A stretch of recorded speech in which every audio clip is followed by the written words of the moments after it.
Okay, guys, so we're here to read the second diary entry that we're studying this week. The first one that we read was from January 13th of the year 1943. Now we're moving to November of that year. So she spent almost a full year in hiding since that first entry. So I've already navigated to the diary entries here. Remember, we're in collection 5. If you're opening your textbook, we're in collection 5. And then once you're in there, we're the one called From the Diary of a Young Girl and read the text. So this is the January one we read, but I'm going to move forward looking for the November one for that same year. Here it is, November 8th, 1943. So quickly, let's preview the questions. We're going to be asked, why does Anne believe that she is a coward?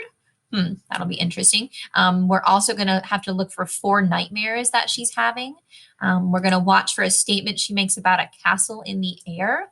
And then we're going to watch in the last paragraph for an analogy, which is a comparison between two things that describes what it's like living and hiding during the war. So let's keep our eyes peeled for that. Let me zoom in a tiny bit. I think my computer will let me today. Hooray! Okay, so it says, Dearest Kitty. Remember, that's what she named her diary. Dearest Kitty, if you were to read all my letters in one sitting, you'd be struck by the fact that they were written in a variety of moods. It annoys me to be so dependent on the moods here in the annex, but I'm not the only one. We're all subject to them. If I'm engrossed in a book, I have to rearrange my thoughts before I can mingle with other people, because otherwise they might think I was strange. As you can see, I'm currently in the middle of a depression. I couldn't really tell you what set it off, but I think it stems from my cowardice, which confronts me at every turn. This evening, when Bep was still here, the doorbell rang long and loud. I instantly turned white. My stomach churned and my heart beat wildly, and all because I was afraid.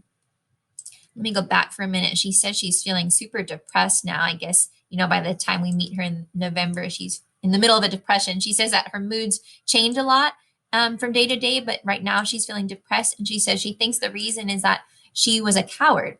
She showed cowardice. And then she tells us why she thinks she was a coward. And it sounds like this same night that she's writing the diary entry. So earlier this night, one of the helpers, Bep, was here, probably bringing them food or something into their annex. And while the helper was inside, the doorbell rang. And so that terrified her. She felt uh, absolutely panicked, right? She turned white. Her stomach was churning. Her heart was beating because she didn't know who would be knocking if the helper was already inside giving them food or whatever it is that he was bringing. And so she felt afraid. So she calls herself a coward. And this reminds me of in the first diary entry, she said that she was selfish for thinking about after the war. And I didn't think she was very selfish. And here she's calling herself a coward. And I would not ever say that Anne was a coward for being scared of Nazis being at her door. But she seems to be very hard on herself, and it's making her feel depressed that she was such a coward, she says. Then she talks about her nightmares. She says, at night in bed, I see myself alone in a dungeon without father and mother, or I'm roaming the streets, or the annex is on fire. Remember, that's where they're staying, the annex. Or they come in the middle of the night to take us away, and I crawl under my bed in desperation. I see everything as if it were actually taking place, and to think it might all happen soon. Oh gosh, it sounds like all her nightmares have to do with being found, right? Like being in a dungeon without her parents, or being alone in the streets, or her building being on fire, or the Nazis coming for her in the night and trying to get away from them under her bed.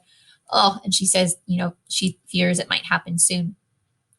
Meep, that's another helper. Meep often says she envies us because we have such peace and quiet here. That may be true, but she's obviously not thinking about our fear. I simply can't imagine the world will ever be normal again for us. I do talk about after the war, but it's as if I were talking about a castle in the air, something that can never come true. I remember there was a question about that. Why does she say castle in the air? She's saying, I do talk about after the war, but it's like after the war is a castle in the air, something that can never come true. So maybe she's not sure there ever will be like an after the war for her. Might be like not ever a reality, like a castle floating in the air.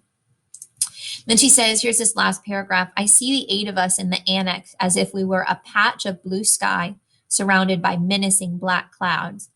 The perfectly round spot on which we're standing is still safe, but the clouds are moving in on us, and the ring between us and the approaching danger is being pulled tighter and tighter.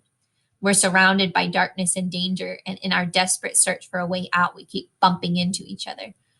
We look at the fighting down below and the peace and beauty up above. In the meantime, we've been cut off by the dark mass of clouds so that we can go neither up nor down.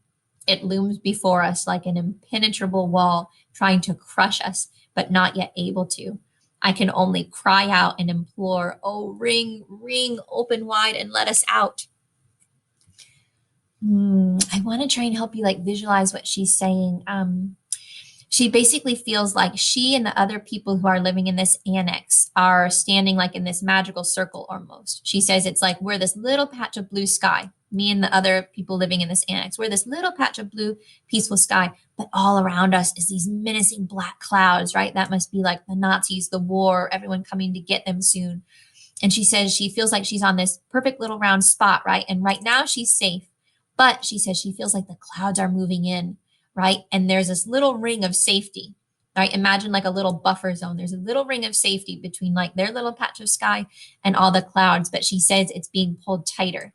So she feels as if almost like she's starting to suffocate, right? Like the clouds are moving in, like her buffer safety zone is getting smaller and smaller. And she feels like she's being cut off, right, from whatever possibility of escape she has. And she feels so desperate that she wants to cry out, oh, ring, ring. She means like the circle of clouds, right? Oh, come on, you ring of clouds, open wide, let us out, right? Like she feels super trapped. Let me see if I can just have you visualize it for a second. So imagine this, right? She thinks that in the annex, she and her other people, they're like this little patch of blue sky, right? And they are safe right now. It's like peaceful in the annex. Neep even said that they're lucky it's peaceful there.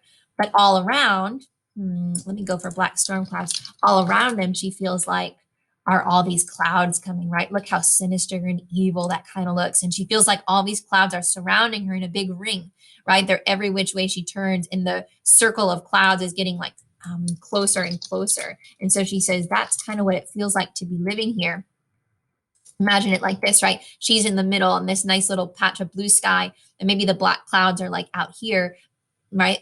And she currently has a little empty safety zone around her, but all the black clouds are coming closer, closer, closer, closer, closer. And I think she's starting to feel so trapped, right, by everything around her. And she just wants to call out, like, oh, please just let me out, let me out, let me out, right? So that could help us with our last question here. She's comparing living and hiding to being like trapped in this circle that's being surrounded more and more by all this evil, right? By all the evil, by all the black clouds. So take a few minutes to go back and see if you can answer these questions. Use complete sentences and make sure you cite textual evidence, right? Integrate some quotes to back up your responses. Let me know if you have any questions or need any help. Thanks, guys.